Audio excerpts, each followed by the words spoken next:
za izvršenje krivičnih sankcija i Ministarstvo pravde, čini mi se sa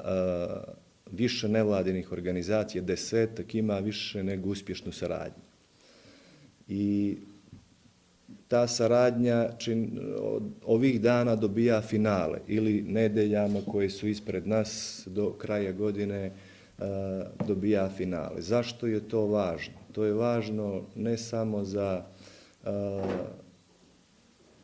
ukupnu, da kažem, život i rad u zatvoru, nego za integraciju zatvorenika i pripremu za njihov izlazak na slobodu, odnosno život i rad posle izlaska iz zatvora. Ono što je prepoznalo i ministarstvo, odnosno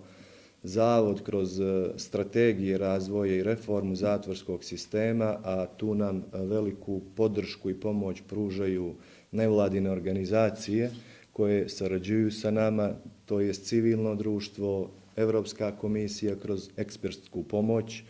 Čini mi se da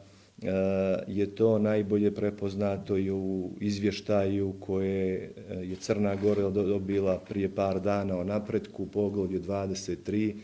gdje se govori o pravosuđu i temeljnim pravima. Zatvorska populacija uopšte jeste grupa koja je vrlo, da kažem, izložena kršenju ljudskih prava, odnosno ranjiva grupa, jer je tako prepoznaju i naše, da kažem, i zakonodavstvo i partneri sa kojima sarađujemo, malo prije sam ih pomenuo. Ono što je i koleginica prije mene rekla jeste da zaista imam zadovoljstvo da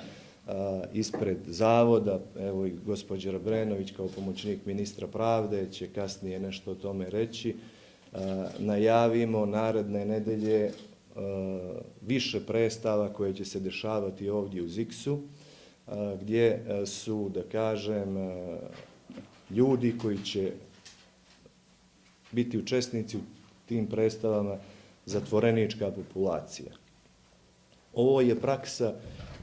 ovakav rad sa zatvorenicima u više zemalja ili skoro svim zemljama Evropske unije i mi smo imali priliku da kroz twinning projekte, da kroz saradnju sa zatvorskim sistemima Evropske unije upoznamo kako se to radi u zatvorima u Evropskoj uniji. I to je nešto što je, čini mi se, u Crnoj Gori, a sigurno mogu i reći u regionu, pionirska praksa i početna ovo što sada radimo ovdje u Zavodu